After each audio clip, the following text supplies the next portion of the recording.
नमस्कार, आप देख रहे हैं महारो राजस्थान। आप सबके साथ मैं हूं प्रियंका राय। दोपहर के 1 बज चुके हैं और चलिए सबसे पहले आपको ये बता देते हैं कि 1 बजे की कौन कौन सी 5 बड़ी खबरें होने वाली हैं। तो खबर नंबर 1 आपको दिखाएंगे सड़क पर गड्ढे, गड्ढे पर सियासत। खबर नंबर 2 होगी सफाई पर बीजेपी का संग्राम। खबर नंबर 3 दिखाएंगे हत्थे चढ़ी फर्जी खाकी। खबर नंबर 4 होगी एसएचओ पर कैसे गिरी गाज और इसके साथ ही नजर रहेगी खबर गायों के बुरे हाल पर।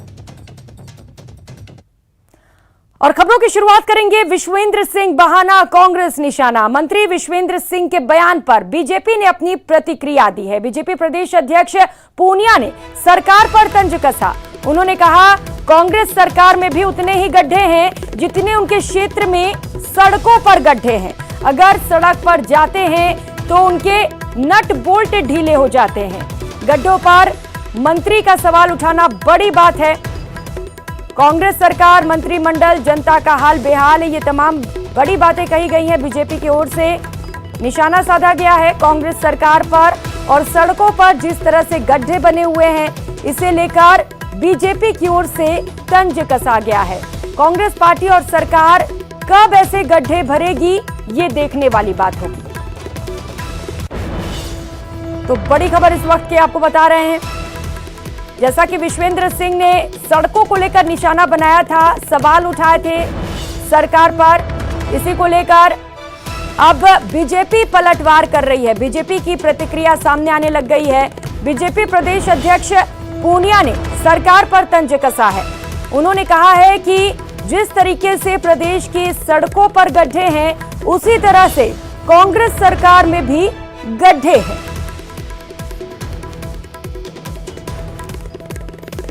गहलोत जी की कांग्रेस पार्टी में उतने ही खड्डे हैं, पूरे देशव्यापी सरकार में भी उतने ही खड्डे हैं और उनके खुद के निर्वाचन क्षेत्र में इतने खड्डे हैं कि उनके नटबोल्ट हिल जाते हैं जो सड़क पे जाते हैं और इसलिए केवल 10 किलोमीटर उनको और हेलीकॉप्टर की यात्रा करनी पड़ी। मैं खुद प्रत्यक्षदर्शी हूं, एक वीडियो वहां से लेके आया हूं। लेकिन विश्वेंद्र सिंह जी ने कहा है तो ये और भी ज्यादा पुख्ता करता है इस बात को, क्योंकि उन्होंने सर्वाइकल का पट्टा बांधा हुआ था और मंत्री को ये कहा कि आपके कारण मेरी ये दशा हुई है। यानी ये दशा कांग्रेस पार्टी की, मंत्रिमंडल की, सरकार की, आवाम की, सड़कों की, सभी की यही हालत है। तो अब ऐसा लगता है कि राहुल गांधी और अशोक गहलोत कितने खड्डे कांग्रेस के भर पाएंगे, ये देखने वाली बात है। और रुक लेते हैं, इस बीच एक और बड़ी खबर सामने आ रही है। एसएचओ भूपेंद्र सिंह को लाइन हाजिर किया गया है। कोटा में युवक ने खुद को आग के हवाले कर दिया था। थाने में युवक पहुंचा और वहां पर उसने खुद को आग लगा ली। इसी मामले पर एक्शन लिया गया है। नयापुरा थाना एसएचओ को लाइन हाजिर किया गया है। एसएचओ भूपेंद्र सिंह को कार्रवाई करते हुए लाइन हाजिर किया गया। सिटी एसपी केसर सिंह ने ये आदेश जारी किए हैं। तो बता दें कि कल रात राधेश्याम ने खुद को थाने में आग लगा ली थी। तो युवक के आरोप थे कि थाने में कार्रवाई नहीं की जा रही है, जिसके चलते वो नाराज था। पार्षद पर भी मामले को लेकर गंभीर आरोप लगाए गए हैं। पार्षद के गिरफ्तारी की मांग की जा रही है। इस बीच बड़ी कार्रवाई पुलिस की ओर से सिटी एसपी केसर सिंह ने एसएचओ को लाइन हाजिर कर दिया है। तो 2 अलग अलग तस्वीरें इस वक्त आपके टीवी स्क्रीन पर। पहली तस्वीर आपको दिखा रहे हैं जब थाने में पहुंचकर युवक ने खुद के ऊपर आग लगा ली थी। इसके बाद तुरंत जो लोग मौके पर मौजूद थे, जो पुलिसकर्मी वहां थे, पहुंचे और आग पर काबू पा लिया। ज्यादा जानकारी लेंगे, सहयोगी ओम प्रकाश हमारे साथ जुड़ चुके हैं। ओम प्रकाश, एसएचओ को लाइन हाजिर कर दिया गया है और क्या कुछ कार्रवाई फिलहाल मामले पर, जांच कहां तक पहुंच पाई है? जी, फिलहाल पुलिस के अधिकारी से अभी थोड़ी देर पहले ही हमारी बात हुई तो उन्होंने जांच की बात कही है कि जांच इस मामले में की जा रही है। लेकिन फिलहाल जांच, प्रारंभिक जांच को देखते हुए और फिलहाल जो थाना अधिकारी हैं भूपेंद्र सिंह, उनको लाइन हाजिर किया है, जबकि एक और जो एसआई बचन सिंह, उनको भी लाइन हाजिर कर दिया है। दोनों को लाइन में भिजवा दिया है। उसके बाद अब आगे जांच करने की बात करें। हालांकि दबे जवान पुलिस के कुछ पुलिस कर्मियों का तो ये कहना है कि सस्पेंड करने की कार्रवाई भी चल रही है, लेकिन फिलहाल इस मामले में कोई किसी तरह की पुष्टि नहीं हुई। लेकिन पूरा दिन आज नयापुरा थाना परिसर जो है छावनी में तब्दील रहा है, क्योंकि भाजपा के अलग अलग संगठनों से जुड़े, भाजपा के अलग अलग धड़ों से जुड़े लोग जो है थे वो धरना प्रदर्शन कर रहे थे, नारेबाजी कर रहे थे, मंत्री और पार्षद का पुतला फूंक रहे थे और पूरा जो नयापुरा थाना परिसर के आसपास बैरिकेड लगाकर करीब पुलिस के 200 जवान, जिसमें आरएसी के जवान थे, ब्लैक कमांडो थे, एसटीएफ के जवान थे और अलग अलग जो थाने से और लाइन से बुलाए गए जवानों का जाब्ता तैनात रहा। दर्जन पर एसएचओ, एडिशनल एसपी, डीएसपी सहित पुलिस के अधिकारी रहे और पुलिस के लिए आज भी एक बड़ी चुनौती है इन सब से निपटने के लिए, क्योंकि अब पुलिस के सामने एक बड़ी चुनौती उनको जल्द से जल्द जो पार्षद के खिलाफ आरोप लग रहे हैं उनको गिरफ्तार करना है और उसके बाद में क्योंकि अभी उनकी हालत भी फिलहाल गंभीर बनी हुई है, पुलिस का एक टीम वहां भी मौजूद है ताकि उनको पर्याप्त चिकित्सा सुविधा उपलब्ध हो। फिलहाल ये कहा जा सकता है कि आक्रोश को देखते हुए, विरोध को देखते हुए, हंगामा प्रदर्शन और नारेबाजी को देखते हुए प्रकाश, जब से यह हादसा हुआ है घर वालों में भी आक्रोश और लगातार मांग यही की जा रही है कि पार्षद के खिलाफ कार्रवाई हो। देखने वाली बात ये होगी कि पार्षद पर एक्शन कब लिया जाता है। बहुत शुक्रिया आपका इन तमाम जानकारियों के लिए। और खबर जयपुर से है। जयपुर नगर निगम ग्रेटर में एसीबी ने कार्रवाई को अंजाम दिया है। स्वास्थ्य निरीक्षक को रिश्वत लेते हुए ट्रैप किया गया। घूसखोर को 5,000 रुपए की रिश्वत लेते हुए एसीबी ने धर दबोचा है। एक कर्मचारी से 5,000 रुपए की रिश्वत की डिमांड की गई थी। वार्ड नंबर 46 में स्वास्थ्य निरीक्षक आरोपी प्रहलाद टोपिया बताया जा रहा है। कर्मचारी को नोटिस दिए जाने के एवज में कार्रवाई सर्विस बुक में रिकॉर्ड नहीं करने के एवज में ये रिश्वत की मांग की गई थी। हालांकि मामले में एसीबी ने एक्शन लिया और घूसखोर को ट्रैप कर लिया है।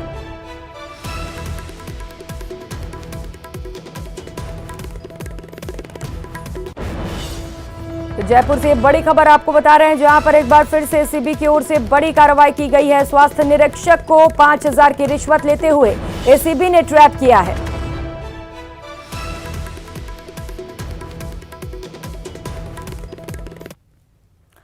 और जयपुर से खबर है, जहां पर सफाई को लेकर बीजेपी संग्राम कर रही है। विधायक अशोक लाहोटी का अनूठा प्रदर्शन देखने को मिला। सीवरेज पानी का टैंकर लेकर जो बीजेपी के कार्यकर्ता थे वो जेडीए पहुंच गए। सीवरेज का टैंकर स्थानीय लोगों के साथ लेकर जेडीए पहुंचे। उस दौरान की ये तस्वीरें भी आपको दिखा रहे हैं, जहां पर अनोखे अंदाज में प्रदर्शन किया गया। लगातार पानी की कमी बताई जा रही थी, जिसको लेकर ये प्रदर्शन किया गया है। यहाँ पर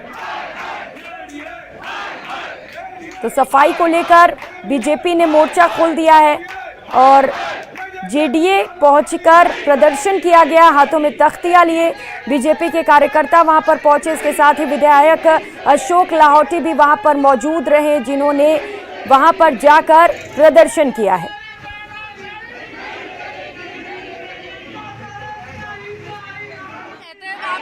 एकदम खराब है। पानी में से निकलने में, बच्चों को छोड़ने में कई बार एक्सीडेंट होते बचा है। हम लोग इतना परेशान है उस रोड से। कोई भी हमारे गेस्ट आते हैं तो बोलते कहाँ कच्ची बस्ती में रह रहे हो तुम, रहने लायक तो वो जगह ही नहीं है। पता नहीं वहाँ के लोग कैसे रह रहे हैं वहाँ पे। वहाँ से निकलना इतना मुश्किल है, घुट नहीं सकता। पानी है वहाँ पर, इतना गंदा पानी भरा हुआ है कि कोई गिरे तो उठ भी नहीं सकता। सर सीवर वाला पानी है। यदि आप पैदल चलना चाहें ना तो आप 1 किलोमीटर दूर चले जाएंगे, पर वहाँ से पैदल क्या आप बाइक पे भी निकलना पसंद नहीं करेंगे। इतना गंदा पानी। वो पूरी रोड जो है वहाँ पर कोई भी ड्रेनेज सिस्टम नहीं है। बार बार सड़क बनती है लेकिन बार बार गड़बड़ हो जाती है। वहाँ पर मेन प्रॉब्लम ये है कि ड्रेनेज सिस्टम बनाना जरूरी है, बट नेता लोग कोई प्रॉपर काम नहीं करते। आधी पौनी सड़क बनाते वो वापस प्रॉब्लम हो जाती है। अवैध पार्किंग भी है वहाँ पे। जब हमने अपने फ्लैट लिए थे हर तरह का हमने टैक्स दिया था। तो ये गवर्नमेंट की जिम्मेदारी बनती है ना कि हमें सारी सुविधाएं मुहैया कराई जाए, हमें सड़क दे, पानी दे, सीवरेज दे। जेडीए कहता है कि हम इस तारीख को आगे काम करेंगे, इस तारीख को हम लोग आएंगे, बट उन्होंने कोई इस पे सुनवाई नहीं करी है। वहाँ पे अवैध पार्किंग की समस्या है, असामाजिक तत्व वहाँ पे आते हैं, महिलाओं का आना जाना वहाँ पे दुर्भर हो गया है। बहुत ही मुश्किल से आश्वासन के अलावा कुछ भी नहीं मिल रहा है। ये देख लो, जितनी बार आते हैं आश्वासन मिलता है, उसके अलावा कुछ नहीं है। सब quality of construction is very bad. Road बनाई भी है तो भी जो कुछ महीनों से ज्यादा नहीं रुकती हैं। फिर अपने घर के सामने लोग बाग काट देते हैं रोड को और सब पानी नीचे जाके रोड डैमेज होती है। राजधानी जयपुर में जेडीए जो है विकास के दावे करता है, लेकिन जो तमाम लोग हैं आज जेडीए के दफ्तर पर पहुंच करके नाराजगी अपनी जता रहे हैं। कारण यह है कि उनकी सीवरेज से जुड़ी हुई, सड़कों से जुड़ी हुई जो समस्याएं हैं उनका समाधान यहां पर नहीं हो रहा है।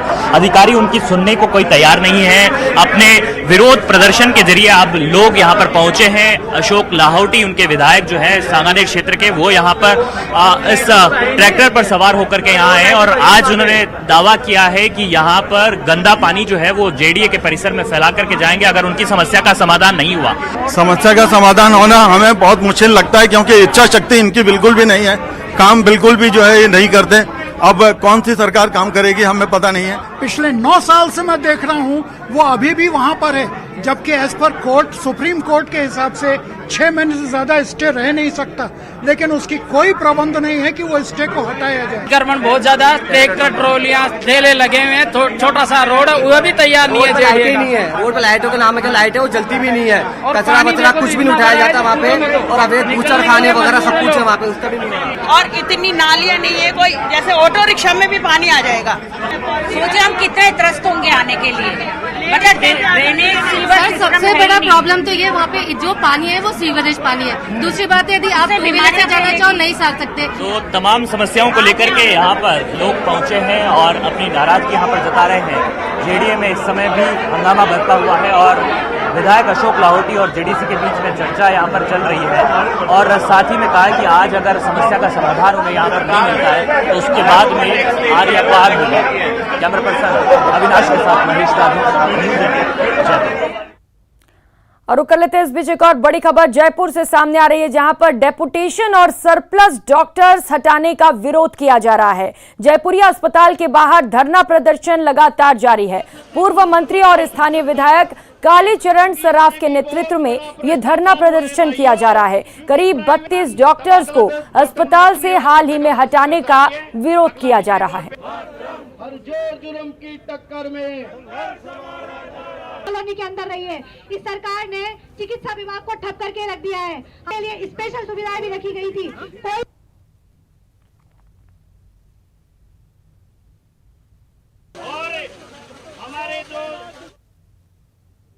यहाँ बच्चों के लिए एसएनसीयू वार्ड नहीं था, एसएनसीयू वार्ड की सुविधा दी।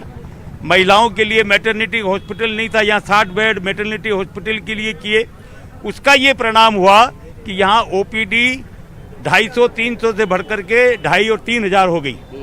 इसी प्रकार से जहाँ 100 बेड थे उसकी जगह 470 बेड हो गए। उस समय 48 डॉक्टर यहाँ स्वीकृत पद थे, तो उसको बढ़ा करके हमने अधिशेष डॉक्टर्स को लगा करके डेपुटेशन पे लगा के यहाँ 83 डॉक्टरों की व्यवस्था की, जिससे कि यहाँ सब सुविधाएं ढंग से मुहैया हो सके। परंतु दुर्भाग्य है कि निजी अस्पतालों की मिलीभगत से ये मुझे लगता है इसमें भ्रष्टाचार हुआ है। और चलिए अब सीधे आपको समरकंद लिए चलते हैं, जहां पर एससीओ की बैठक में प्रधानमंत्री नरेंद्र मोदी इस वक्त संबोधन कर रहे हैं। क्या कह रहे हैं, आइए सुनते हैं। खाद्य संकट से निपटने के लिए एक पारंपरिक, पोषक और कम लागत वाला विकल्प है।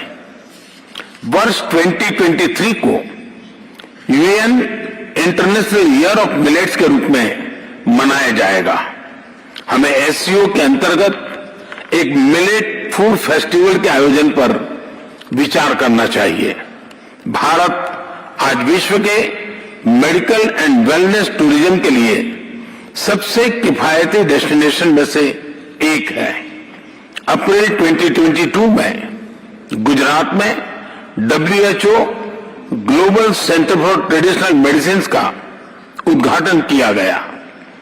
पारंपरिक चिकित्सा के लिए यह WHO का पहला और एकमात्र ग्लोबल सेंटर होगा।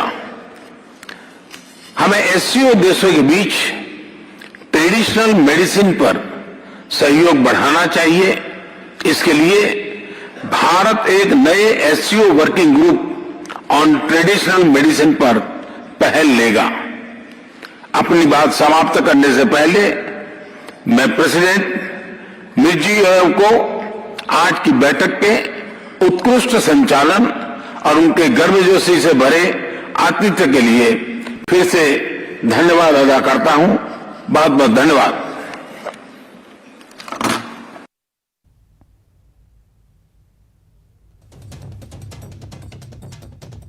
बड़ी खबर इस वक्त की आपको बता रहे हैं। शंघाई कोऑपरेशन ऑर्गेनाइजेशन की बैठक चल रही है, जहां पर प्रधानमंत्री नरेंद्र मोदी भी इस वक्त मौजूद हैं। आपसे कुछ ही देर पहले उन्होंने संबोधन किया और संबोधन में तमाम बड़ी बातें कही हैं। और कर लेते हैं अगली खबर का। बीकानेर से खबर है, भर्ती देखने जा रहे युवाओं से अभद्रता और उन्हें रोके जाने वाला वीडियो वायरल होने के बाद लोगों में नाराजगी है। नाराज लोगों ने मिनी सचिवालय पर विरोध प्रदर्शन कर आक्रोश जताया। उन्होंने उपखंड अधिकारी को मुख्यमंत्री के नाम ज्ञापन सौंपकर ईएसआई गिरधारी पर तुरंत कार्रवाई करने की मांग की। वीडियो 12 सितंबर का बताया जा रहा है। इसी दिन मुख्यमंत्री का सादुलपुर का दौरा भी था। सीएम के नाम सौंपे जाने वाले ज्ञापन में नाराज लोगों ने कहा, मुख्यमंत्री के दौरे वाले दिन युवा बीकानेर भर्ती देखने के लिए जा रहे थे, तभी रेलवे स्टेशन के सामने खड़े गिरधारी ने उन्हें रोक लिया, उनके साथ अभद्रता की, जिसके कारण उनकी ट्रेन भी छूट गई और कई युवा भर्ती देने से चूक गए। ऐसे में युवाओं के भविष्य के साथ खिलवाड़ किया गया, तुरंत कार्रवाई होनी चाहिए।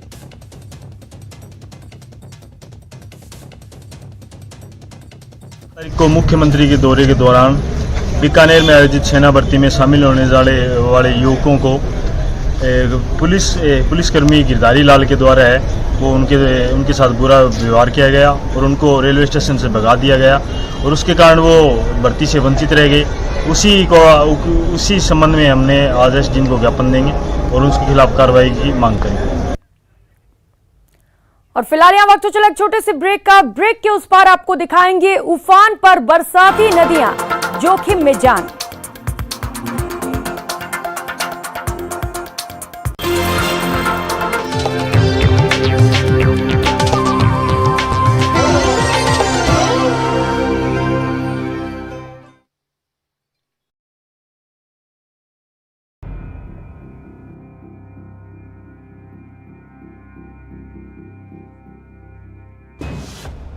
सियासत के लिए गौमाता,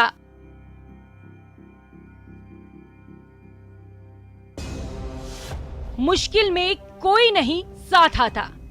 सरकार के मुखिया लंपी को राष्ट्रीय आपदा घोषित की जाए, इसके 2 पत्र लिखकर कर्तव्य की तीसरी कर रहे हैं। लंपी पर कौन कितना गंभीर, सरकार सर्वे कराने को भी तैयार नहीं है और इसी बीच के अंदर विधायक विकास कोष से जो अनुमति मिली है पैसा देने की, मैंने भी पैसा दिया है, माननीय विधायकों ने भी दिया है, पर इस प्रकार की आपदा संक्रमण से विधायक विकास कोष से इसको पूरा नहीं किया जा सकता। सरकार को इसके लिए विशेष प्रयास करना चाहिए।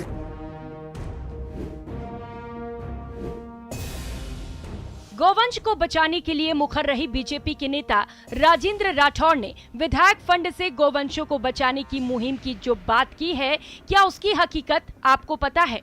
प्रदेश में करीब 2 महीने से गौवंश लंपी का कहर झेलते रहे। गौवंश को बचाने के लिए सीएम गहलोत ने कांग्रेस और बीजेपी के सभी विधायकों और सांसदों से गौवंश की रक्षा के लिए अपने अपने विधायक और सांसद कोटे से कुछ रकम मदद में देने की अपील की थी। लेकिन गौ माता को बचाने के दावों और उसकी हकीकत आंखें खोलने वाली है। सभी जिला कलेक्टरों की ओर से जारी आंकड़ों के मुताबिक प्रदेश के 200 विधायकों और 25 सांसदों में से अधिकांश ने गौवंश की रक्षा में अपना योगदान देने में रुचि नहीं दिखाई है। प्रदेश के गोपालन मंत्री प्रमोद जैन भाया ने भी गौवंश के लिए फंड जारी नहीं किया है। सीएम गहलोत कैबिनेट के अधिकांश मंत्री ने गौवंश की रक्षा के लिए अब तक फंड जारी नहीं किए हैं। बीजेपी के 71 विधायकों में से 27 विधायकों ने गौवंश के लिए अब तक फंड जारी नहीं किए हैं, जिनमें प्रदेश के कई कद्दावर नेता शामिल हैं। कांग्रेस के 121 विधायकों में से कुल 53 विधायकों ने फंड जारी नहीं किए।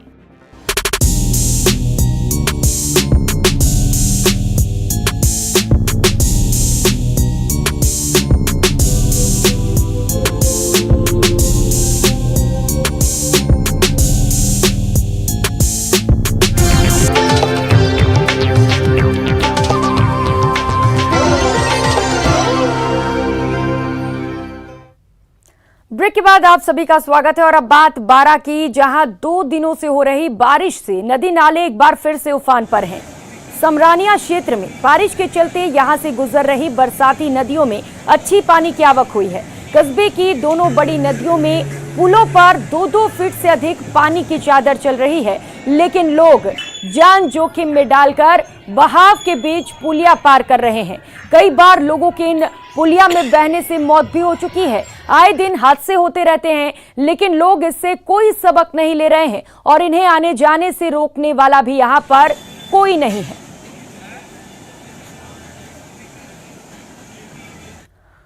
और खबरों में आगे बढ़ेंगे। नगर परिषद हनुमानगढ़ में आज टाउन के जिला चिकित्सालय के बाहर 16 कियोस्क को ध्वस्त कर दिया गया।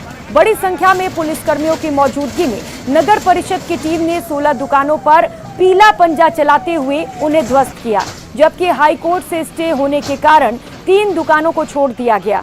इस दौरान दुकानदारों ने नगर परिषद टीम का विरोध किया तो 2 भाजपा नेताओं सहित 4 लोगों ने टाउन पुलिस ने हिरासत में ले लिया। दुकानदारों का कहना है कि नगर परिषद ने ही उनको ये दुकानें आवंटित की थी और इसकी निर्धारित राशि भी जमा करवाई थी। वहीं नगर परिषद अधिकारियों का कहना है कि ये कियोस्क दुकानें 10 साल के लिए आवंटित की गई थी और आज 20 साल होने के बावजूद भी दुकानदारों ने इन्हें खाली नहीं किया, जिस कारण आज इनको ध्वस्त किया गया है। उधर विरोध कर रहे भाजपा नेताओं ने आरोप लगाया है कि वे इस मामले में जिला प्रशासन से भी गुहार लगा रहे हैं, मगर उनकी सुनवाई कहीं नहीं हो रही है।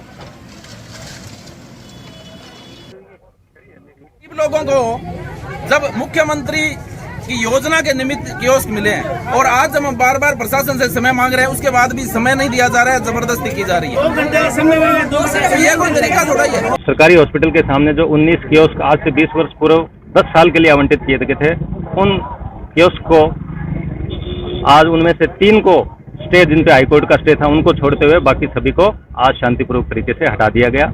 इस शांतिपूर्वक तरीके में 3-4 लोगों ने थोड़ा विरोध भी किया, तो पुलिस प्रशासन और कार्यपालक मजिस्ट्रेट महोदय की उपस्थिति में हमने उनको डिटेन करके और शांतिपूर्वक व्यवस्था से सारा का सारा अतिक्रमण हटा दिया। पुलिस जाब्ते की उपस्थिति में ये अतिक्रमण आज हटाया गया और इस अतिक्रमण में शांतिपूर्ण अतिक्रमण हटाया गया। जिन्होंने इसके संबंध में कोई विरोध किया उनको हमने अभी डिटेन कर रखा है। 3-4 आदमी हैं जिन्होंने विरोध किया था इसका, उसको डिटेन किया और बाकी अतिक्रमण हमने शांतिपूर्ण हटा दिया है।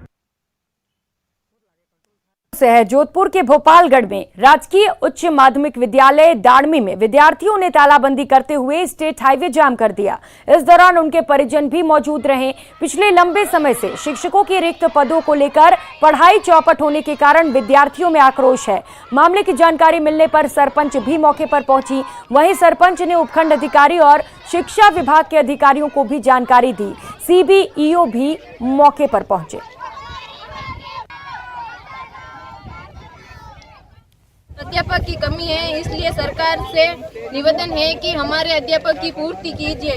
हमारे विद्यालय में प्रिंसिपल साहब नहीं है और व्याख्याता इतिहास के टीचर नहीं है, व्याख्याता हिंदी साहित्य के टीचर नहीं है, वरिष्ठ अध्यापक गणित के टीचर नहीं है, वरिष्ठ अध्यापक अंग्रेजी के टीचर नहीं है, वरिष्ठ अध्यापक हिंदी के टीचर नहीं है, अध्यापक 1-2 अंग्रेजी के टीचर नहीं है। और खबर राजधानी जयपुर से। राजधानी जयपुर के करधनी इलाके में पुलिसकर्मी बनकर घरों में वारदात के इरादे से घुसने वाले बदमाशों का आतंक जारी है। गुरुवार सुबह 5 बजे फिर से 4 बदमाश कालवाड़ रोड पर मंगल सिटी में पहुंच गए। वहां H ब्लॉक में बने शुभम रेसिडेंसी अपार्टमेंट में 2 फ्लैट में घुसने की कोशिश की। इनमें एक बदमाश ने पुलिस की वर्दी पहन रखी थी। स्थानीय महिला नीतू के मुताबिक उनके फ्लैट पर आए बदमाश ने खुद को पुलिसकर्मी बताया। वहीं 13 सितंबर को मंगलम सिटी में ही शीतल अपार्टमेंट में रहने वाले गारमेंट कारोबारी भंवर सिंह नरूका के फ्लैट में 4 बदमाशों ने खुद को पुलिसकर्मी बताकर लूटपाट की कोशिश की थी। अभी भी पुलिस CCTV फुटेज में नजर आए बदमाशों को गिरफ्तार नहीं कर सकी है।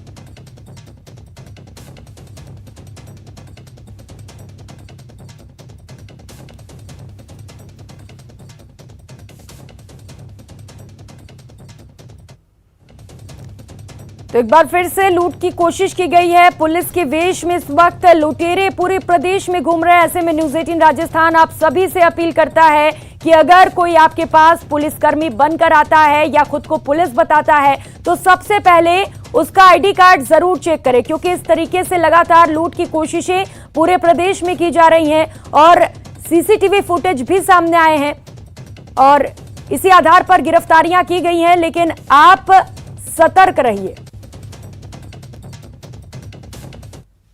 बेल बजाई थी उन्होंने, जैसे गेट ओपन किया तो फिर मेरे बेटे ने गेट खोला था, तो उसने बोला कि बोलिए, तो उसने बोला कि मैं राम सिंह और श्याम सिंह है ऊपर रहते हैं, तो बोला, उसने मना कर दिया, बोला कोई नहीं रहता ऊपर, तो बोला कि मेरे को छाछ देनी है ऊपर। फिर थोड़ी देर बाद बोलता है कि ऊपर टावर वगैरह ठीक करने के लिए आया हूँ, कोई भंवर सिंह जी ने भेजा है मेरे को, तो मेरे बेटे ने मना कर दिया, बोला ऐसा कोई नहीं रहता ऊपर। उसने ऐसा करके फिर वो ऊपर चला गया, हमने गेट लॉक कर लिया। और फिलहाल यहाँ वक्त चला छोटे से ब्रेक का, लौटेंगे फौरन।